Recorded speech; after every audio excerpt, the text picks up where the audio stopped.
So today we're scrubbing in to spill the real tea on your favorite medical shows. I'm so excited about this. I am too. This I'm is a gonna little be my nervous favorite. though, because ever since I feel like my BSN degree, I haven't really watched TV consistently. No, no, I'm not gonna lie. I do. You do? I've already confessed. I have to have something in the background. Like all the time, like all day? No, not all day, but like when I'm cooking or studying or Oh, working. yeah. You need like a white noise, but a show or something. Exactly. Because I'm so easily distracted. You know, I have those That's funny. squirrel moments. Yeah, for sure. So, Yeah, I'm the opposite. I've watched way too much TV over the years.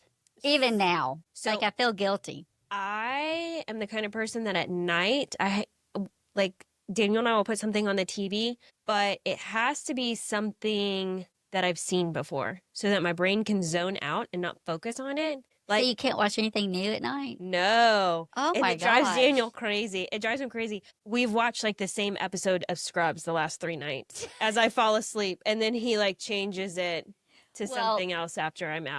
Because I don't take long to fall asleep. Yeah, well, Jeff and I'll say, we'll want to watch a new documentary or something. I'll make it through maybe one episode because he stays up so late. Oh yeah, Daniel's a night owl too.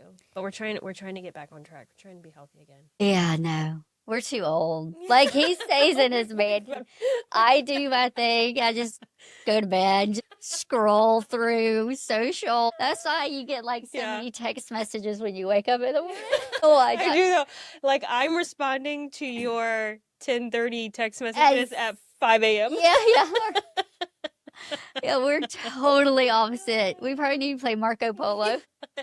That cracks me up. That's so funny. Yeah.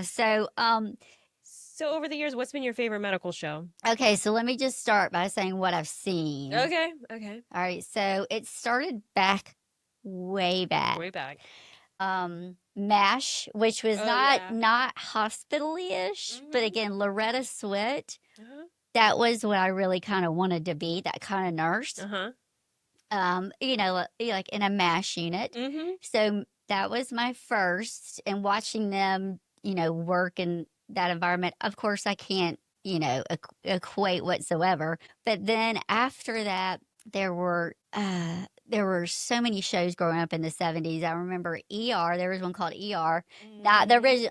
Not the one I know. Yes. Okay. Then that one is probably one of the first ones I remember watching repeatedly. Like I remember Noah Wiley on that show, George Clooney, the dude who played Tom Cruise's co-pilot, Goose. Yeah. I'm terrible with names. Oh, me too. This, but you're doing fantastic Anthony with actors' something. names. I think Anthony or something. And then so that one was huge. And then it kind of pittered out a little bit.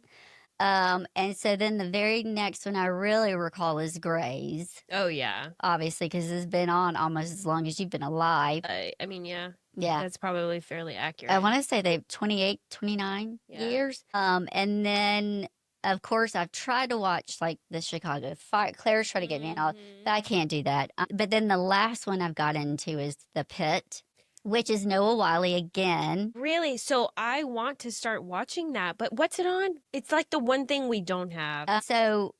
We have, we canceled cable so we could knock down our bill, but we have so many subscriptions now because they're shows that like are on Max or Apple. I know, why can't we just all agree on one? I know. Put it on one thing, people.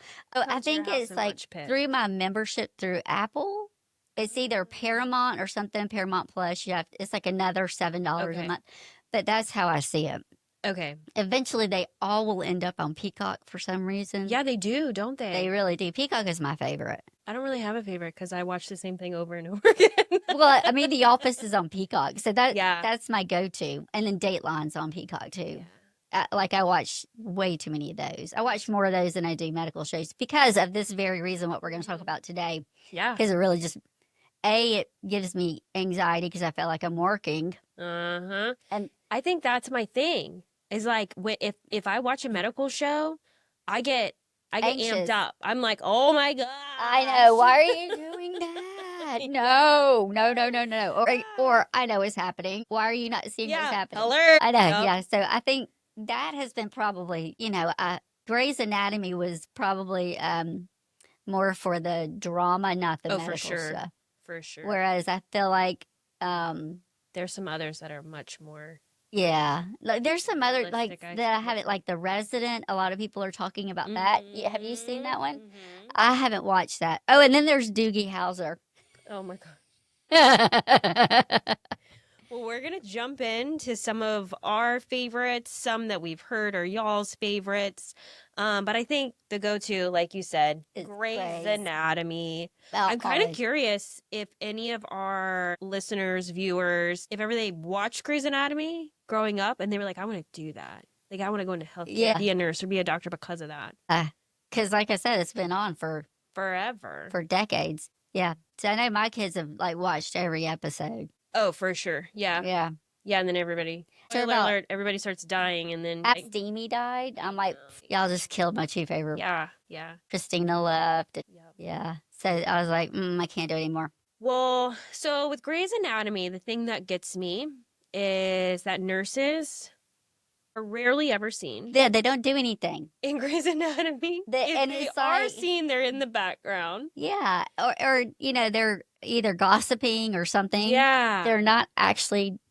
Very rarely do I see, and I know because it's a show about the residents and all of that, but very rarely do they show Yeah. nurses being nurses. Yeah. Grey's Anatomy, I feel like the doctors do everything, which Is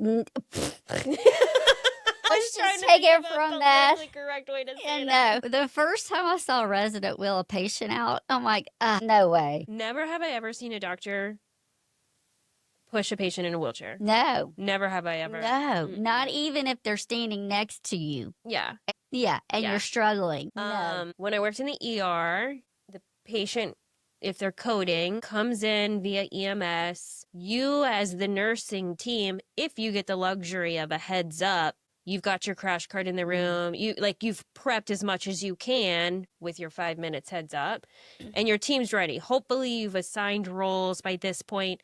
But your doctor's in another room, Heck like, yeah, even though they know up. it's coming. Yeah, even when they know it's coming. coming. Every second of their time is super valuable as we get things going. So nurses start leading a code, and then the doctor wanders in and is like, pulse check. Like, like, welcome to the show. Yeah. Thanks for showing up. Yeah, so I think that is a huge difference that I saw with Grey's Anatomy is there was multiple doctors in a room, and that, again, never saw that. You have one. Yeah.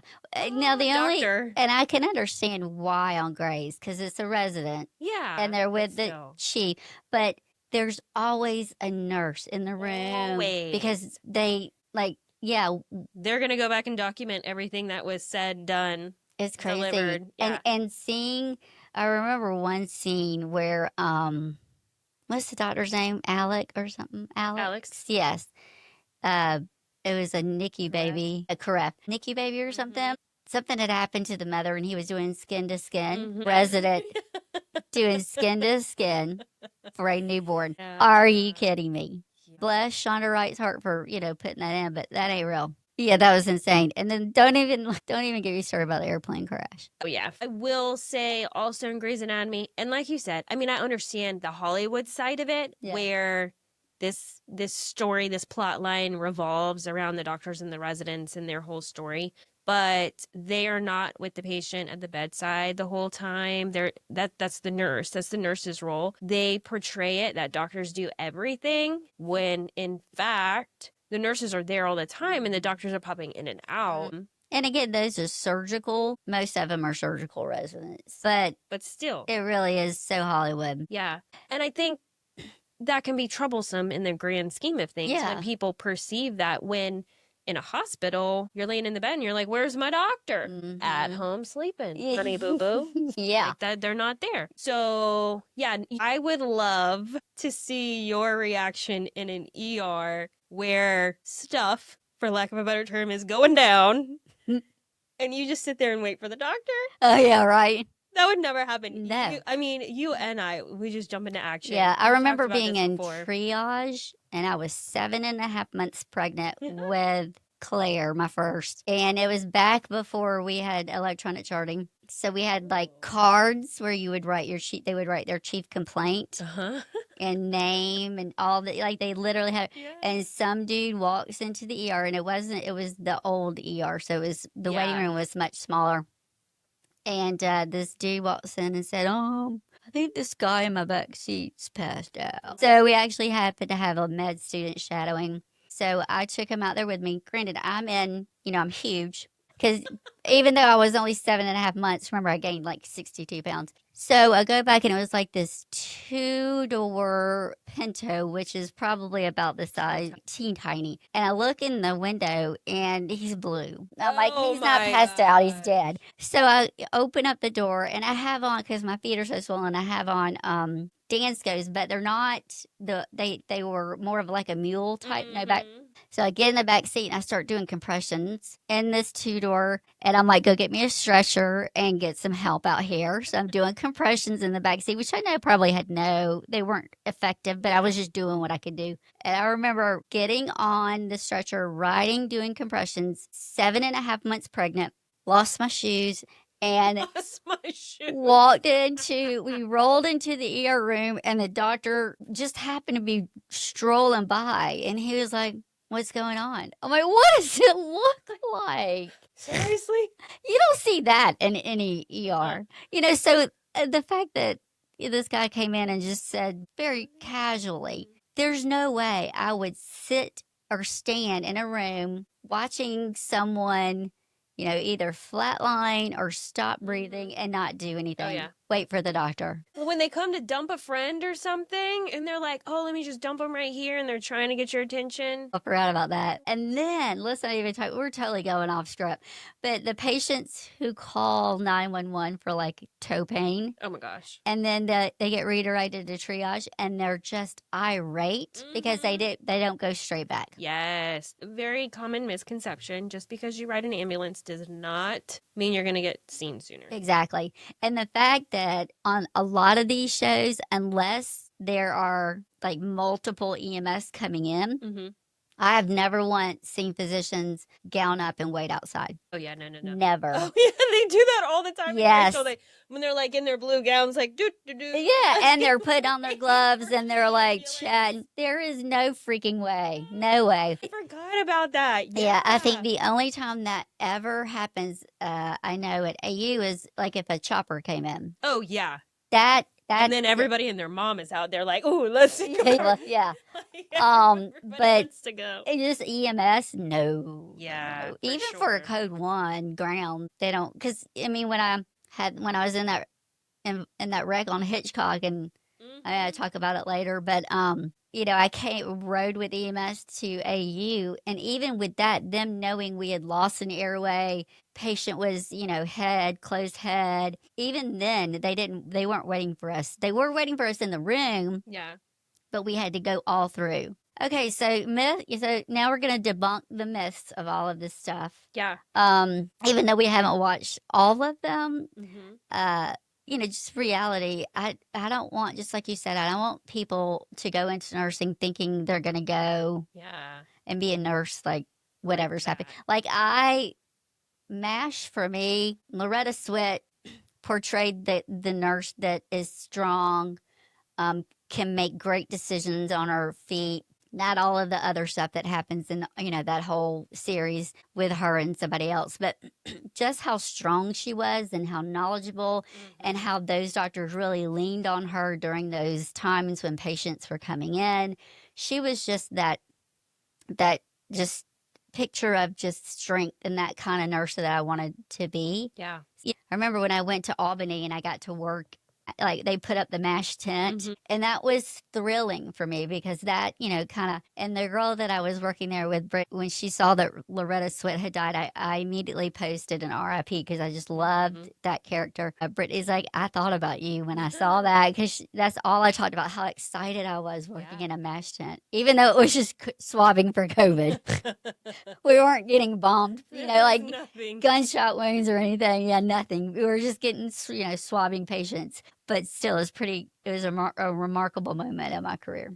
Well, I think From the Grey's Anatomy perspective, I think it's important for new nurses, student nurses, to realize that if you do step up as a nurse, if you're not a background nurse, and I am not that nurse. No, I'm not that nurse.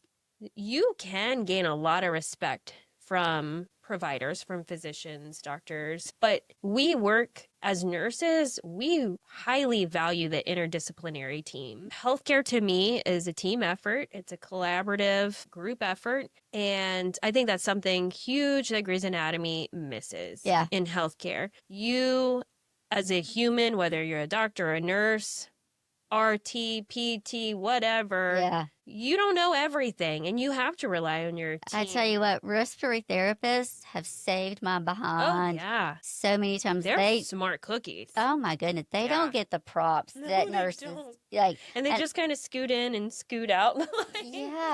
And EMTs.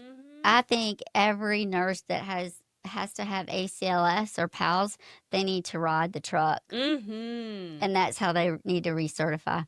I agree. Because, that's really when you kind of use that. Although EMS and nursing perspective are vastly different. Very different. And again, it's one piece of the puzzle. And so, being on scene and ensuring safety. And oh my gosh. Their protocols are not like the first that we have. And so I can see why would be problematic for nurses riding in the truck. But still, I think you're really using your critical thinking at that point. Absolutely. EMS do not get enough props either. They don't. Those guys, the majority of them, are friggin' amazing. Yeah, definitely. Just to have to deal with what they deal with, it's insane. Oh my gosh, I can't even imagine. The other, I think, misconception is that even if you do work in critical care, every day is not necessarily like adrenaline junkie. Yes, like the pit. Yeah, sometimes you have days. I mean, it's going to be feast or famine. It's so on boring. Those types of units. Some days you have abdominal pains all day, and it's like they come in threes. Yes. I used to say, "Do we have the for sale sign out for appendectomies?" Yeah, because it is. It's insane how and the moon really does bring up. I do agree with that. Yeah. And then after working in L&D, barometric pressures for sure. Yeah, they drop it like it's hot.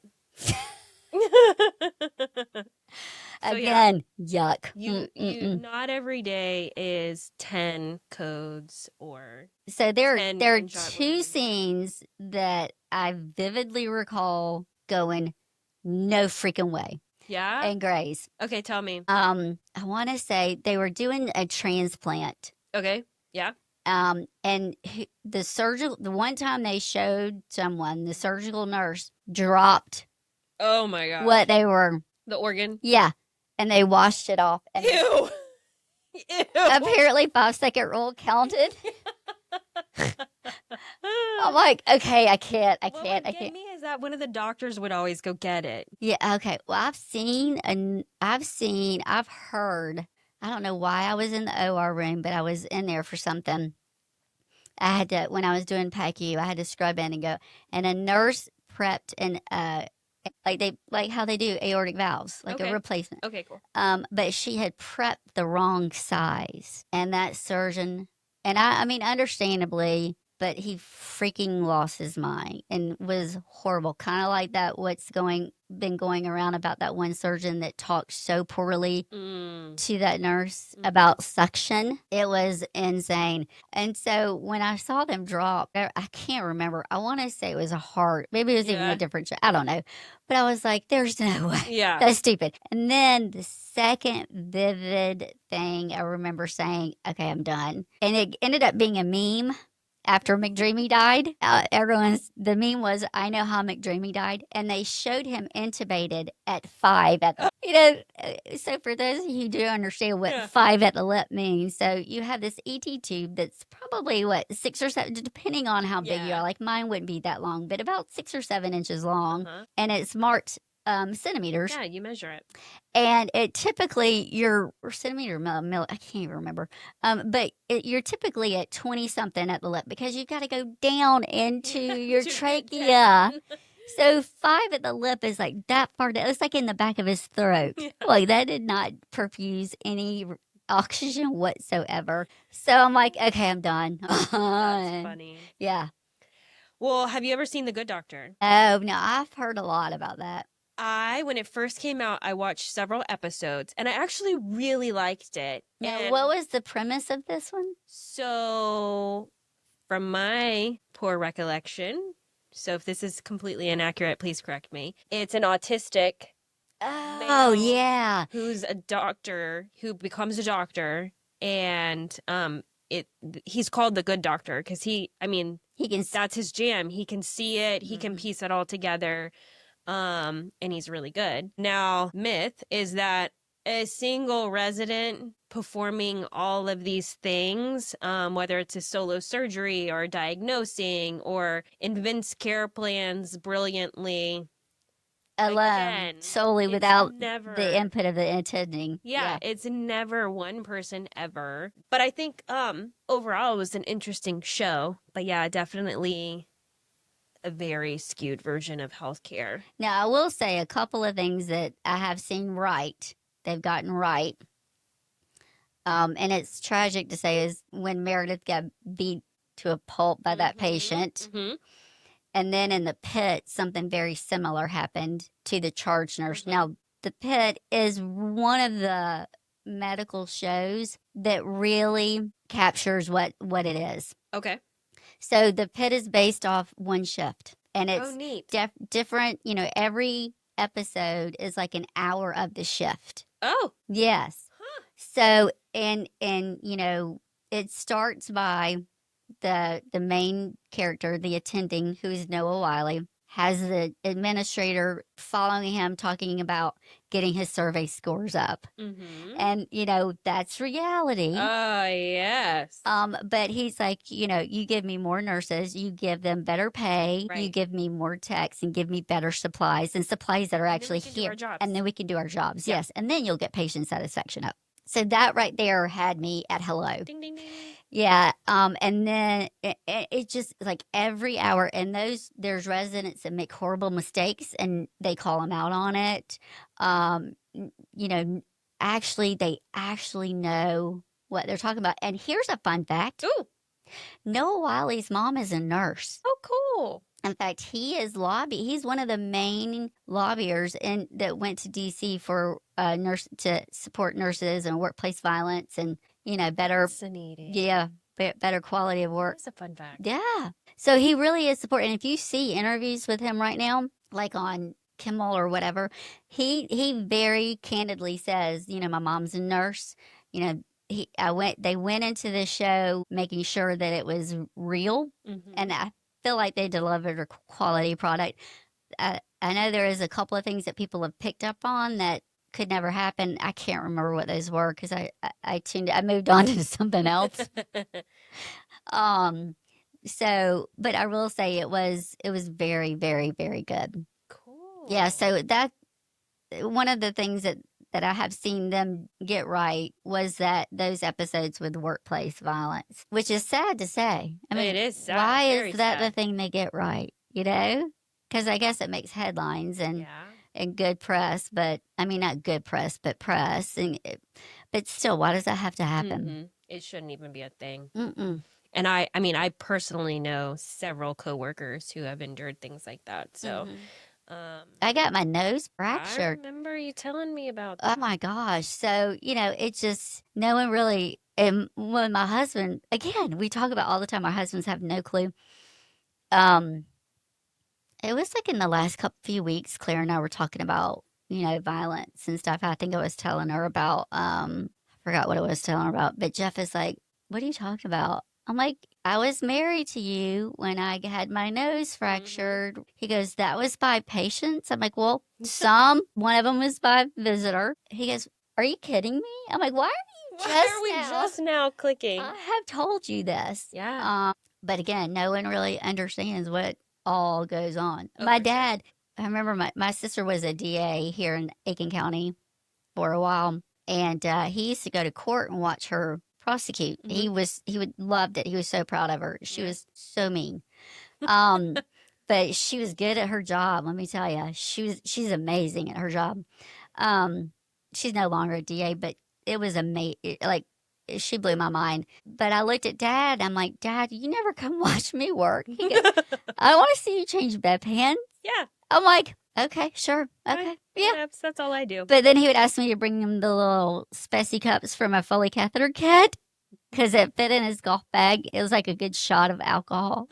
It fit nicely in his golf bag. Fantastic. So that was what I was useful for as a nurse. There you go. Later in life, I became, their caregiver, but still. Anyway, back to Hollywood. Back to Hollywood. The other thing about The Good Doctor, there's no such thing as HIPAA in that show. Oh, really? Oh, yeah, no. I mean, they're like hollering things down the hallway and like, oh, gosh. you in room 37 needs. Oh, my. Whatever. Yeah, and they'll like just. And I feel like a lot of the shows do this. They like openly talk about cases in the hallway. In the elevator. The elevator. Oh, People my are just gosh. roaming around while they're talking about things. So yeah, that definitely doesn't happen. That's concerning. Yeah. I mean, HIPAA's huge. Huge. Oh, No one really gosh. understands the importance and the severity of it. But I'm even scared as a clinical instructor when I go and make assignments. Yes. It still kind of freaks me out that I'm going into so many patient charts. So, you can't even open a chart. Gosh forbid if you open your family members or your own. They monitor that stuff like crazy. Oh my, like it is flagged and you are out of there. It's insane. No, and they do. You're right. They talk about everything in the elevator and they talk about with, perfect patient identifiers. Oh yeah. Like I'm even scared at when I talk about things that I've seen in class during lecture, I'm scared about giving out too much information. Right. Like a 15-year-old. It's like somebody's neighbor and they're like, oh, that sounds familiar. Familiar. So I always have to like change the age. Oh, yeah. I'm mixing it up. So paranoid about that. But then here you see, you're right. They're freely talking with 8,000 people on the elevator talking about Mr. Smith in room 5922 that just had an appendectomy. And he's being so whiny and ridiculous. Yeah. That never happened. Yeah, that's not real life. No. And if that is how you act in a hospital, you're not going to be there long. Yeah, exactly. You're not going to be there long at all. And so and that does bring us back to, if anyone ever thinks about going into healthcare and grew up watching this stuff religiously, because I remember watching Murder, She Wrote religiously. In fact, my children still know that theme song. Don't think that that's okay. Definitely don't come into nursing school thinking that's okay. Oh yeah, for sure. Because we harp on that. That's a critical incident. That is a major critical incident. Yeah. Major. I mean, it's hard enough for me to say be very careful on your clinical paperwork, not to put too much identifying information. However, I do love catching a good clinical assessment because we make our students write out in level 7, write out a physical assessment because that art is lost. There's an art to documentation. For sure. And I use the example because, I've had so many students say, well, you don't do that because we're charting in the EMR. Okay, were you across the street when that hospital got ransomed and you were on paper charts? I was.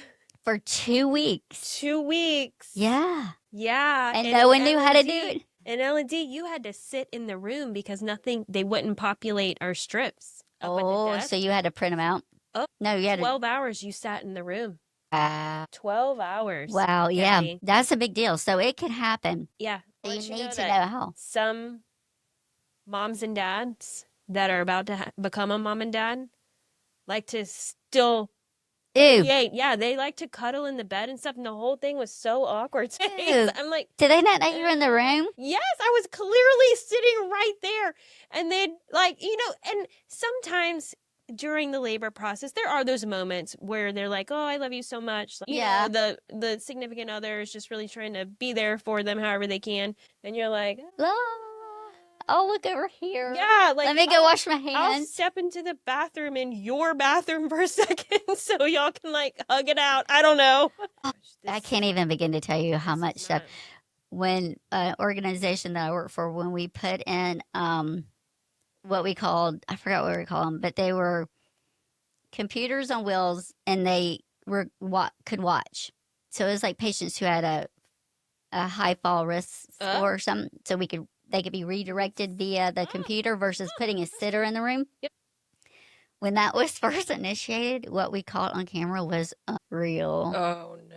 And that's another thing that TV shows highlight a lot of. Oh, all the weird stuff. The call room. Oh yeah. Okay, now to be fair, I've never been in a call room. Don't want to find myself in one.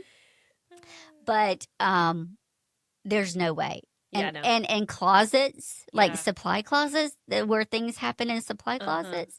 Now, I have heard some, there are those rumors that occurred when I was I can think of a few rumors. street, but I'm like, I don't understand how that would happen. I don't understand because it's either. so busy. Yeah, especially like in an ER or something. Yeah. Those And that supply supply room room doors are And there's in and out, two. in and out, in and out, in and out. Yeah, And there's two. So yeah. how could you? There's no way to be secretive about I doing a know. little fling-a-ling. I know. So It's that so is weird. so not real, at least in my life, because Yeah, same. No, I agree with you. I'm like, That's not realistic. no, no, So that kind of makes me mad too. And I remember my mom or stepmom telling me when I first graduated, I was dating my future husband. And she goes, the best thing about being a nurse. I'm like, Oh, what? gosh. She's like, they marry doctors. I learned very quickly, I don't want to be married to a doctor at all. I mean, I love them. There are so many of them that I have mad respect for. No way. No way. Just the lifestyle alone Yeah. would be a lot. Well, I mean, you're an L&D nurse, and then you're a nurse practitioner. A girlfriend and I used to talk about how it would be awkward to be married to gynecologist, Oh, yeah. obstetrician, like all day long. But again, you talked about, well, I've heard you discuss before. You see the baby, not the vagina. Yeah. And it's like, Yeah. but still. Yeah. You can see some not ideal anatomy, especially, I mean, when they come in for like STD complaints and whatnot. I mean, you see and smell some weird things. Yeah, I have been on that end before. It does take some courage, I want to say, to be a nurse. We talk about compassion and empathy, but we don't often talk about what you're going to see and how you handle that. You have to be comfortable with being uncomfortable. Yeah, because you're uncomfortable a lot. Yeah. I can't even. In the middle of the night when I did night shift ER, there were some situations that came in that you're like, what? What is on that x-ray in an inappropriate place? Are you serious? Where you do that? Yeah, you head tilt. Like it was back when we had, put the x-ray up on the board, and you like shifted the x-ray, going, "Am I looking at this correctly?" I mean, come on. Yeah. So that sometimes they do. That is kind of accurate. And I guess they're going off kind of maybe those stories. I don't know. They say they have medical personnel involved with writing and making sure they're accurate, but I don't find that to be necessarily true. Well, I'm sure like the guests that we've interviewed and we have lined up for later in the semester, we ask them these questions and they of course tell us the most crazy stories, out there stories. Wait for Halloween. Yes. And we hear these fantastic stories where we're like rolling, laughing, or crying, or oh my gosh. But across years of experience, 30 plus years of experience, we heard 10 stories. Yeah. Yeah. And so, like, just to put it into perspective, I'm sure there were more crazy stories than that. But like I said, every day is not absolutely crazy. We highlight and remember those crazy days. Mm-hmm. Oh, yeah. They leave a mark. Yeah. But there are days when I would be sitting, in my little station. Mm-hmm. I remember sitting in that little corner station with 25, 26, 27. And I remember going, golly, it is way too freaking quiet in here. And people just started throwing pens at me. It always gave me kind of the heebie-jeebies when I worked in the ER and I'd get called off in the morning for 4 hours. Okay, we never called anybody off, and I'm seeing that more and more now. Well, yeah, because you have to meet your quota. It all comes down. But you never know what's walking in the door. But and that was like just a steadfast rule. Well, it always made me nervous when I'd come in at 11 versus 7. and you're like, oh gosh, am I going to hit the ground running because they've been short staffed, Yep. So you like House. I love House. Oh, I love House. I think he's so quirky. I would want to work with a doctor like this. And again, I don't ever think in real life you're going to have one person that's so But he smart. doesn't. He has a team. That's true. He has a team. And, But they use the whiteboard. They use that. It's not a whiteboard, but it's the that big notepad. Or maybe it is. I don't know. But it took me a long time to realize what kind of doctor he was. Infectious disease. Yeah. Didn't realize that when I was watching it. It was on because you don't really. At that time, I really didn't know. Even though I was a nurse, I didn't really pay attention to that. I just thought, God, he's like the smartest person in the hospital, so he's going to figure everything out. Well, in our local infectious disease physician, he's pretty brilliant. Oh, he is, but he's a nice guy. I do like him. I do like him. All of his patients adore him. And then my parents ended up, being very social with him. They all, ended up at the same parties and stuff. And my parents always dragged me along to everything. But yeah, he is brilliant. Oh, yeah. I love talking. So, yeah. But he also talks very low. Mm-hmm. And he wants people to come to him, if you notice. So after I became an NP, I started going to medical education dinner things. So like mainly by drug reps. Yeah. They take you to the Wilcox and schmooze you, and you get a fancy dinner if you listen about their product. And I always learn something. So I'm like, shoot, I'll take a Wilcox steak. Yeah. Sure. I always try to sit next to him. He has the best questions because he's so smart. He puts them on the spot. Yes, and I love it. At the end, they always open it up for questions, and I'm like about to get my dessert, and I just turn to him. like, what's coming? What do we have today? Because not all drug reps have medical backgrounds. Right. We even underestimate him. Even giving him kudos, I think we underestimate him. But he is very, very brilliant. I can't imagine his life during COVID. He's the one that taught my stepmom. I've been talking about, I've had this ACE inhibitor call. Mm-hmm. She had it forever, and we just thought it was her asthma. He's the one who found the ACE inhibitor. Yeah. He goes, stop taking the ACE inhibitor. I'm like, oh my God, we've been through 4 doctors, and you're the only one that caught this. Mm-hmm. So, mad props to him. I've seen him take care of patients that were circling that drain. Yeah, he's really, really smart. Yeah. So ID, that's where it's at. Yeah, and House is brilliant. Yeah, House is really brilliant. I think the myth is that everyone has some out there crazy problem. And that's not that. A horse is a horse is a horse. It's not a unicorn. Yeah. 9 times out of 10. Have you seen New Amsterdam? I don't even know what that is. I don't either. So we're okay. So you have the subtitle. Let's fix the system. Mm-hmm. Is it? I want to say it's the one doctor who became the chief administrator and said enough is enough. It's like the popsicle stick story I tell all the time. They make rounds right before Joint Commission comes. It always cracks me up how everything has to be perfect for the survey, but then after the survey, it all goes to pot. Like that is my biggest pet peeve. Like, why don't we just do it right all the time? So then it's not a big deal when Joint Commission. But then when they're not, after you get desensitized after they leave because, management is no longer crawling up you. And so then we start saying, okay, well, it's just a joke then at that point. In fact, Nurse Blake even says that, like they go straight to the cups at the nurse's station. So my popsicle stick is, we have all these computer on wheels now, but they've switched to, the little phone. Mm-hmm. And so they have drawers, and you used to have to open them, with a lock because people for some reason feel like they need to steal pre-filled saline syringes. I don't understand why that's a big deal, but okay.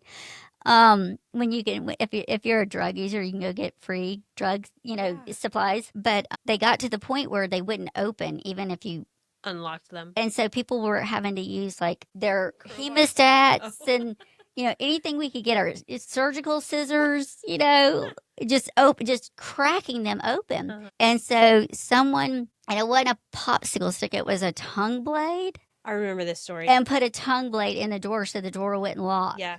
And so they were making rounds, and the director just honed in on this. What she said, from what I understand, I wasn't there, but honed in on this popsicle stick sticking out of the drawer. saying how that's disgusting, that instead of focusing on the real issue, Yes. the fact that the drawers didn't unlock, just Got hung up nailed in all, just like reamed all of the nursing staff for that one popsicle stick.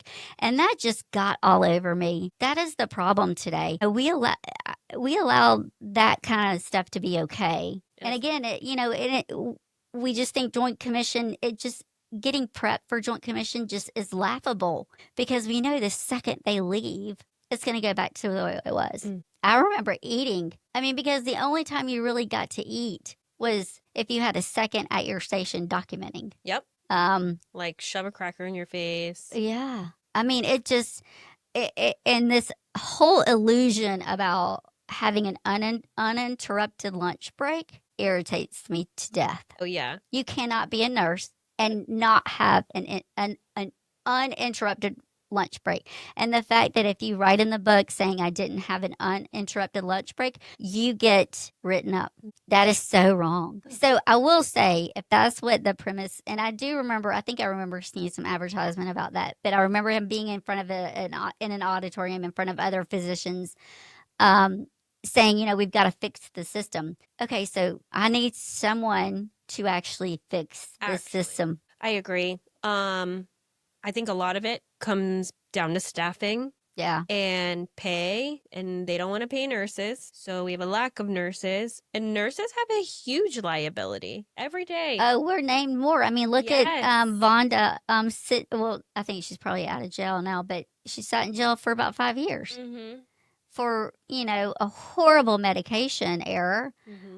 But, and she's the one that fessed up herself. What? Yeah. But there were 12 other things that the hospital did wrong that led to her making a hospital error. Now, she ultimately paid the price. The one that made it. So there's that. But yeah, nurses have a huge liability, a huge target on their back. But we want we say, go and, it's the greatest profession in the world. It really is. It is. But you have to have a good head on your shoulders. Yes. You have to understand that you are the one giving someone a medication. Yes. You are the one that needs to read the label. You do your 5 or however many rights there are now. A lunch break, and you still have to be on your P's and Q's and at the top of your game. And a lot of people thrive in that environment. A lot of people love that adrenaline or that, that fulfillment that they did that. And those are the people that need to be in nursing. Yes. And maybe that's why there's a shortage, because there's just not enough of those people. Well, I think, we've been talking about this for a decade now.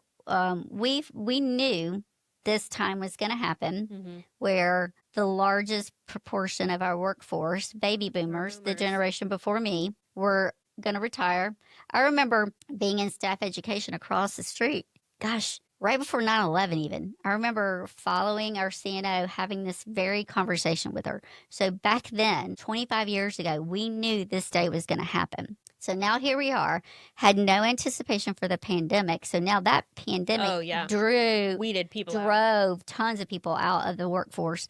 And now we know, so we already have a shortage because of the pandemic, and now boomers are starting to retire. And how we didn't prepare is beyond me, because again, we had this conversation 25 years ago. The pandemic, I will say it that was a separate factor. Yes, but again, then during that time also reimbursement change. When I first started being in leadership and paying attention to the financial aspect of budgets and whatnot, back then I remember being in a budget meeting with all of the leadership, and the CFO had said, for every dollar we spend, we get only 55 cents back. And that was years ago. Now, I think the last statistic I heard was 21 cents. That's crazy. And then it's now based on patient satisfaction, all of those quality indicators. And patient satisfaction will drag every hospital down. No one's happy. No one is happy. Show me, and I know that there are some units and organizations, but show me what a hospital has just phenomenal patient assistant phenomenal patient sat scores. And I think it's one of those situations, what came first, the chicken or the egg? Yeah. Was the patient unsatisfied first, and now that's what we focus on, and we're trying to build that up? Or was there a lack of staff or a lack of resources or whatever that has led to the patient It always falls on the nurse, though. It all falls on the nurse. And so when we say critical thinking, not only for taking care of your patient, but just using it in your role. Yeah.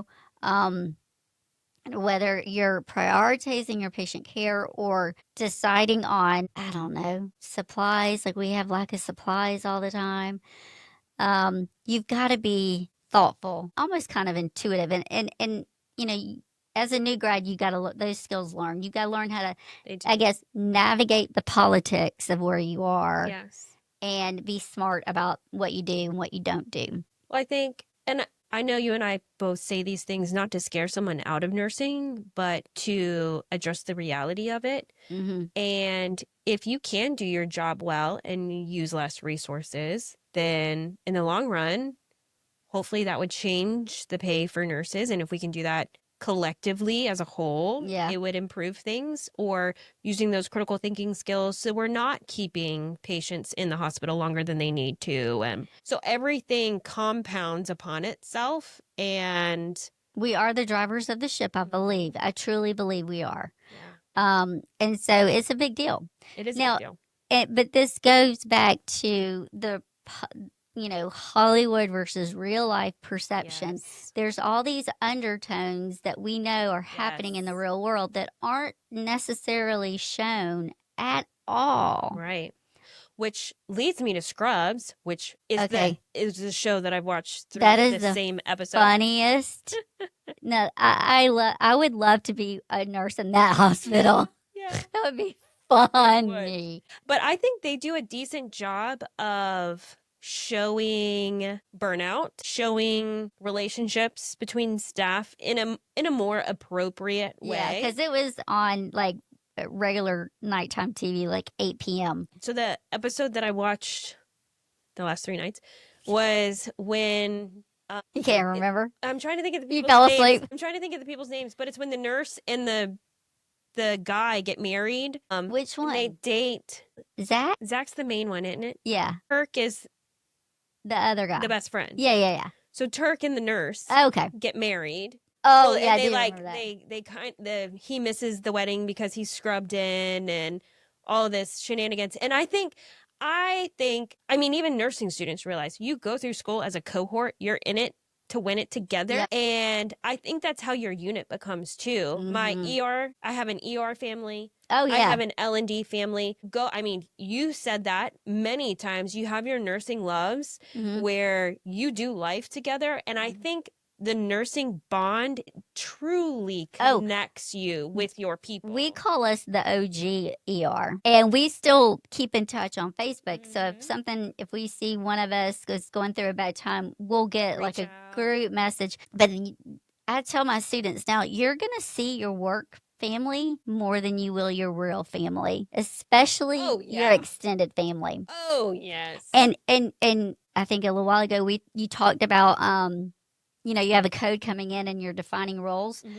Well, we got to that point where we don't have to say it. We knew exactly what everyone was going to do. What did you like doing? I was either pushing meds or documenting because I was awesome at documenting. Barking out orders, telling people what to do. I'm very good at that. I had too much anxiety pushing meds. I hated pushing meds. Mm-hmm. It was just kind of customary that if it was your primary patient, you were the recorder, and I loved being the recorder. Mm-hmm. But if it wasn't my primary patient, then I loved doing compressions. I was mad when they brought in the thumpers to the hospital. Oh, God, no. I said, a thumper can't do what I do. So we would always let the guys do it because it was a very manly thing for the guys to do. I would elbow respiratory out because, they like to do, they're all the good looking muscular men in the room is respiratory. One of them is a brother-in-law of one of our faculty. I know. And he's got the best personality too. Oh my God, I love him. Like when I pass him in the hall, he makes me just feel like so happy. Yeah, no, I love doing compressions. It's I all from hate the compressions. waist. People want to do their arms. But see, I'm too short. Nah, that would make a difference. So either I was on this stretcher or, I mean, the stool was never in the room. But, if a guy's going to do, because it's exhausting. It is exhausting, but I loved it. Like, I would be sore the next day. My butt It's a great ab workout too, though. Yeah. There's no way, because if you're not cracking a rib, you're not doing it right. And I think that's so good about what Rachel does in simulation is she'll come out and she can tell them how far down if they're doing depth correctly. Too slow, too fast. Exactly. And I love recoil. That. Yeah. So I think technology has gotten awesome for that. And students love it. So yeah, Scrubs I think does a good job showing some of the realities. I remember burnout's huge. Like I remember them like just being so tired. And or drinking our lovely energy drinks from Elevate this morning. I got my first one today. Love it. Nowadays you see people slamming, or back in my day, the only thing available was Red Bull. Oh, yeah? And we would slam, like the little shot. We'd line them all up. Yep. Like, let's start our day. Yeah. So, I mean, they live off energy drinks now. And then, you'll have that nurse, like Claire had this happen the other day, and she's only a tech. Mm-hmm. She couldn't leave because her replacement wasn't there. Mm-hmm. I'm like, it's not your job. Yeah. So, That's crazy, but so true. Yeah, it is. It is. It really is. It's real. Well, I think we've talked about several shows. Yeah. What do I want to say? I think it's important. This conversation is important because the average person does not have a medical background. They know nothing about healthcare. Mm-mm. So if they're sitting in their recliners at night watching Grey's Anatomy, Scrubs, New Amsterdam, The Pit, whatever it is, they're going to roll into the ER or urgent care expecting something. So Hollywood has given this vision for the average person. And I would assume the average person doesn't think everyone is having an affair with everyone in the hospital. I would think. Yeah, I hope so. Know. I mean, my mom still asked if it was true, but I mean, maybe the average person doesn't think that. But they do expect a doctor to be in the room or right outside the room at all times. I want to talk to my doctor, or I have a question for my doctor. When that's difficult, because then they come in and they are in the hospital and the nurse is there 24/7 and they don't want to deal with the nurse. Yep. And that can be problematic. So we have to change the perception. And if you do find yourself needing healthcare, I think it's important that we as healthcare providers explain. So as soon as you get there, start explaining to the patient. I know in labor and delivery, I explain what's going to happen upon checking you in just for a rule out labor. Hey, if you're in labor, this is the series of events that's going to happen. We'll see your doctor maybe in a few hours. They'll be here later.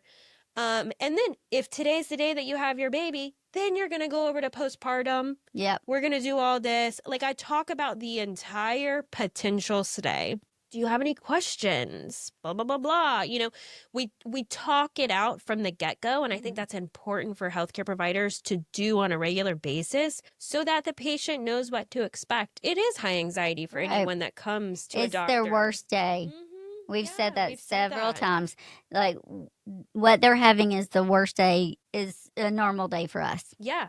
And we tend to not think twice about it, and we just get into our rhythm. Forget. It's so easy to forget to remember, oh my gosh, I need to tell them what's really going on in normal talk. And I will say, I find myself as a nurse saying the same thing over and over. Welcome to King Burger. Again. Yeah. I notoriously have freezing cold hands, and every elderly patient, oh my gosh, your hands are so cold. Cold hands, warm heart. I hear that all the time. So I'll go through the motion. Every single patient, I'm rubbing like, quote unquote, rubbing my hands to warm up. And your stethoscope. My hands are ice cubes. I'm really sorry. Just want to let you know. Like, I would put my stethoscope up underneath, like, not in my armpit, but like in my warm it up a little bit. Yeah, warm it up before I put it on the body. Yeah. especially kids. Oh, yeah. I'm always under the baby warmer, warming it up. Ugh. And then you test it. I think another takeaway point talking about Hollywood versus hospital is that Hollywood tends to glamorize danger in the hospital. Oh, And yeah. that's such a huge topic right Like the now for whole healthcare. Gun, in Grey's Anatomy, the man that came in like looking for Yes. Derek to kill everyone who killed his Yes. wife. I mean, in reality, that did happen. Yeah. And it shouldn't, though. No, it shouldn't. So Hollywood But don't needs to glamorize it. Yes. Yeah. Stop it. We don't need to give anybody ideas. No. So that is a huge misconception of we don't need that happening every day like it does on Grey's Anatomy. We don't need crazy Yeah, it stuff really does. happening It seems every like day. it happens But they glamorize a it. lot. Yeah. And then the doctors and providers, whoever's there, comes out winning, you know, like they're the heroes and all this stuff. No, if that happened on my shift, your girl's out. I'm sorry. I got babies at home. Well, I will say I'm the one that runs to the fire. I'm drawn to racket. Mm-hmm. So I would run to whatever's happened. So I would be the first one shot. Like one summer we did the disaster drill, here, and they actually pulled in. I don't know if it was public law enforcement or security but they shot blanks. Oh gosh! And I was in my office, and I knew that day was coming. I didn't know that was coming. That day. So when I heard it, I did the wrong thing. I ran out into the hallway. Yeah. And they were like, ma'am, get back in your office. Like, I would be the dead one because I would go immediately and try to defuse the situation. Well, you're tiny enough. I would pick up your body and carry it. Oh, thank you. I'd already be bleeding out. Just leave me. I got you, boo. Just walk over me. I got you, boo. But yes, it's definitely glamorized. I also don't care for how nurses play this behind the scenes role in Hollywood. And I think that just leads You know what to we haven't talked about? misconceptions. Nurse Jackie. Oh, yeah, we have not. I never really got into that show. I think I've seen one episode. And that makes me mad because that should be the one show that we all watch. Yeah. That's funny. We should watch that. I mean, I've seen that one, I think it's a TikTok where one of the new nurses is all jacked up on caffeine and she like spews out like 50 things that she's got to go check on, which I'm like, that's reality right there. That is. But the fact that she got it off the top of, but she was so jacked up on caffeine too. For sure. It was crazy. Yeah, so it just makes me mad. I haven't seen. Now I got to go watch it. Yeah. Yeah, I don't like how they portray us in the background. Yeah, it's definitely or not at all accurate representation for sure. Or you're not even seeing nurses. But I will say The Pit is probably the one that I can't wait to watch that. It really, and their second season's coming, so it'll be another shift. All right, yeah, let's wrap this bad boy up. Real life is obviously going to be more accurate than TV. So, what are some scenes that you will never see on TV but happen pretty much every shift? You'll have 5 IV pumps going off. All bells going off. Multiple people, like 2, like in the ER, typical if you have critical care room, if one patient was tanking, there would always be another patient. Oh, absolutely. At the same time. Mm-hmm. I remember being in 16 with a person who was abdominal pain. Then just I was in the middle of, and I actually had another friend in there. We were trying to knock out her workup and just projectile vomit. And we didn't have the partitions; it was just curtains everywhere. I mean, just over repeatedly. And then the patient next to them heard her. And they started vomiting. And then they started vomiting. Makes sense. What about you? I think I underappreciated how much food is involved in a shift with patients. The ER, it was always a sandwich. Someone always needed a sandwich or a drink. And if they couldn't have a drink, well, can I have a cup of ice? Can I have another cup of ice? Can I have another cup of ice? And you're constantly, you feel like a waitress. You do. And that is something that was my fault. I would be so bad about that. If it wasn't a priority, it's at the back of the list. So if someone would ask me for whatever, be like, okay, I'll be right back. Yeah. I wouldn't be right back. That was my bad. I was bad at that. So I have a question. Yeah. If you were the writer, producer, director of a medical show, what would you name it?